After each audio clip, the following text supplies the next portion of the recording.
Chapter 1. "I don't want to," Dr. Clara Upford said petulantly, glaring at the other anesthetist standing in front of her. "I'm doing the emergency list today. I don't have time to pander to an actor playing an anesthetist in a dumb movie," I do understand what you're saying. soothed Dr. Sadie Albright, the head of the anesthetic department and Clara's best friend. But this isn't my decision. The hospital CEO told me he has to shadow an anesthetist today, and you're my best option. Oh, and we can't let anyone know who he is. We'll tell everyone he's a medical student. "What? Why?" Clara refrained from stamping her foot, even though she wanted to.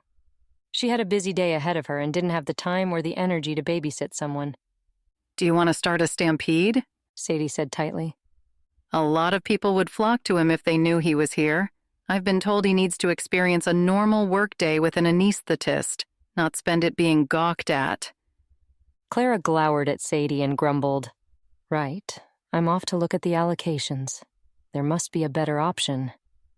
She stomped off down the corridor, Sadie following in her wake to the main notice board, which had the operating theater's activity for the day pinned to it. They had 10 operating theaters, so surely there had to be someone else.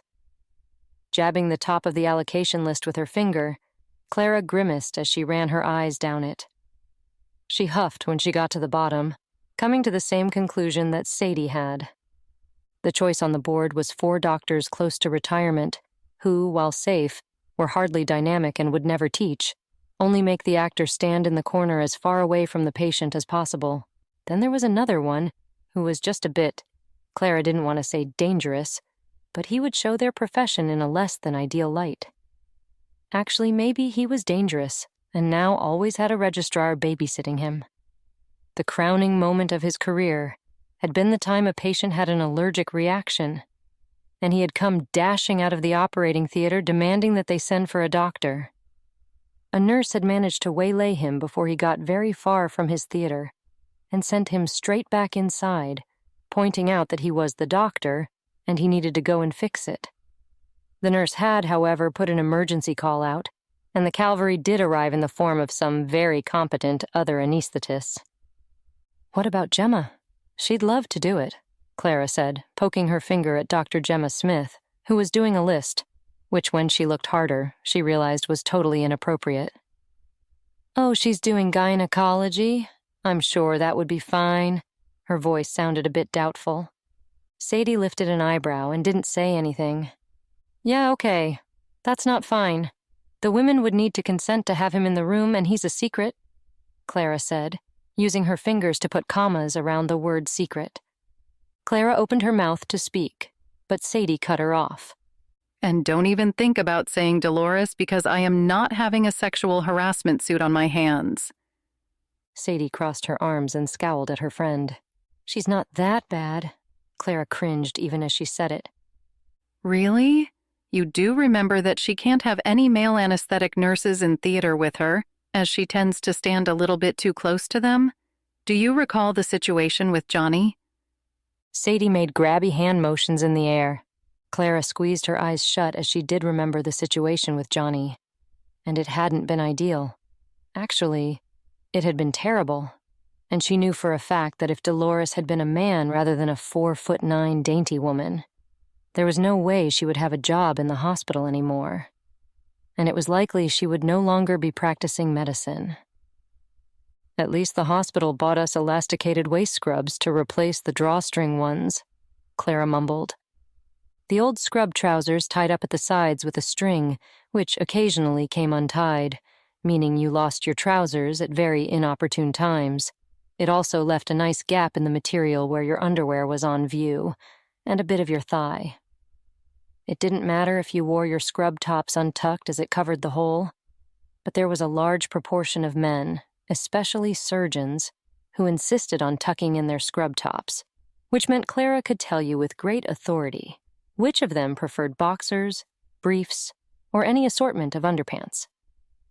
The hospital executive had made the awful drawstring trousers vanish nearly overnight, when it turned out that a very determined and entirely inappropriate doctor could get her hand in through that gap quick as a flash and give the young and very good-looking male nurse's bottom a quick squeeze.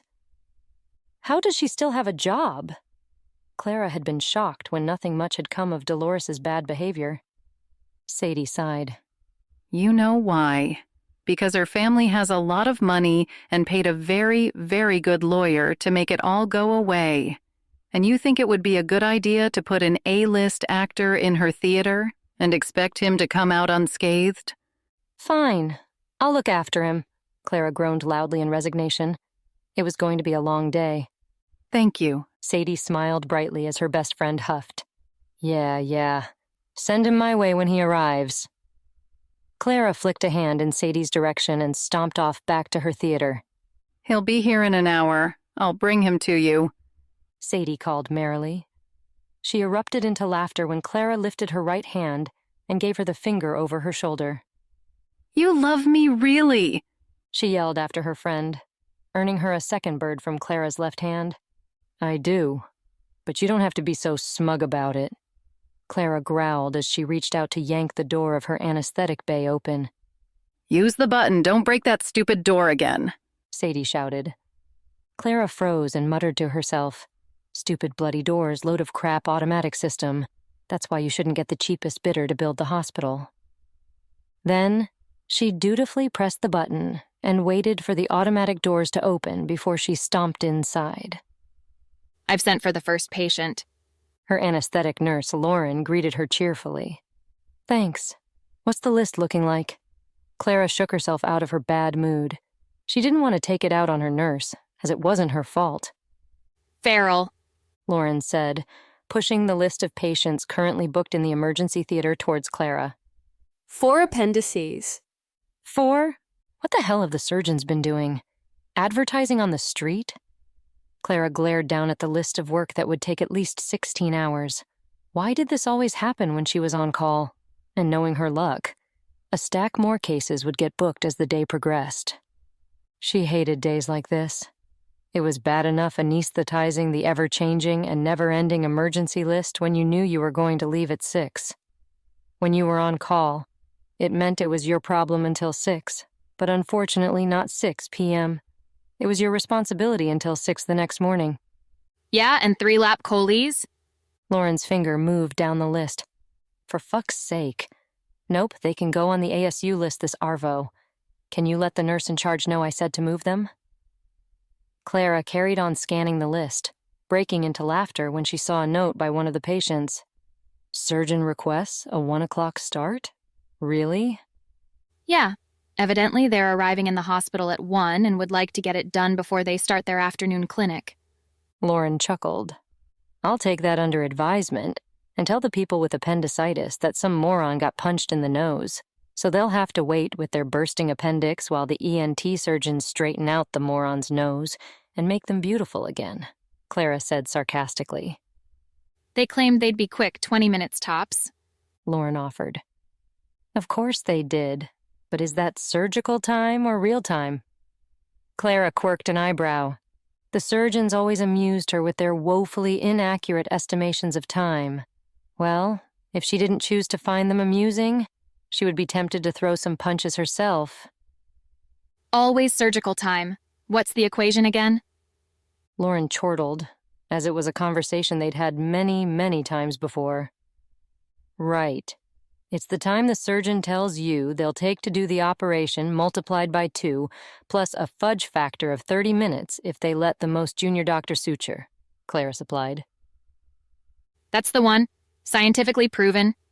Yeah, I'm thinking of getting it published. They both cracked up at Clara's straight-faced proclamation about publishing it. So much of medicine was devoted to trying to get a publication.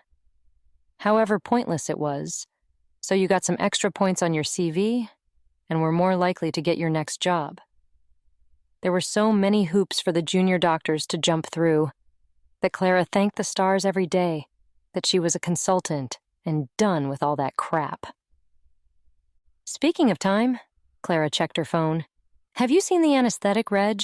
It's 7:45. They should be here by now. The on-call phone she was clutching rang, an unknown number lighting up the screen. Yep, that'll be the sick call now, she answered the phone. Hi, this is Clara. I'm the anesthetic consultant for emergencies.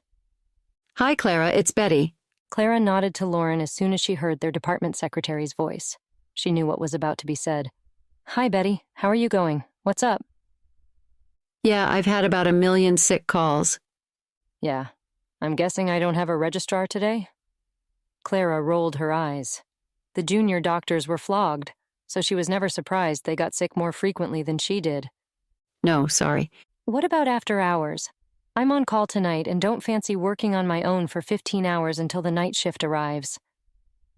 Clara shook her head at Lauren, indicating that they were it for the day.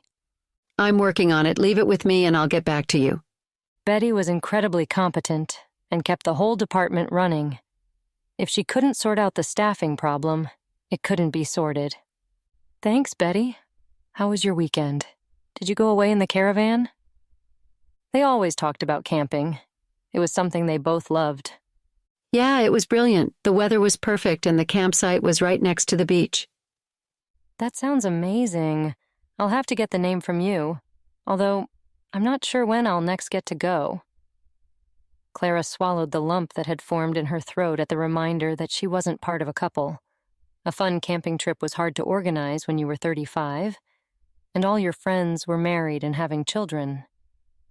You're better off without him, Betty commented, immediately guessing that Clara would be thinking about her ex, Jack. Thanks, Betty, I know.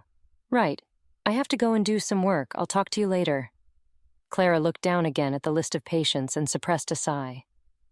Nip round for a chat if you can, and Betty requested. I'll try, but someone just told me I've got no registrar for the day, so I don't think I'll make it out of theater, Clara grumbled. Betty chuckled. Yeah, talk later. Probably not, Clara replied, rolling her eyes. There was no way she was going to get out of her theater. I'll do my best to find you a registrar, Betty promised. Have a good day. You too, Clara huffed before they both hung up.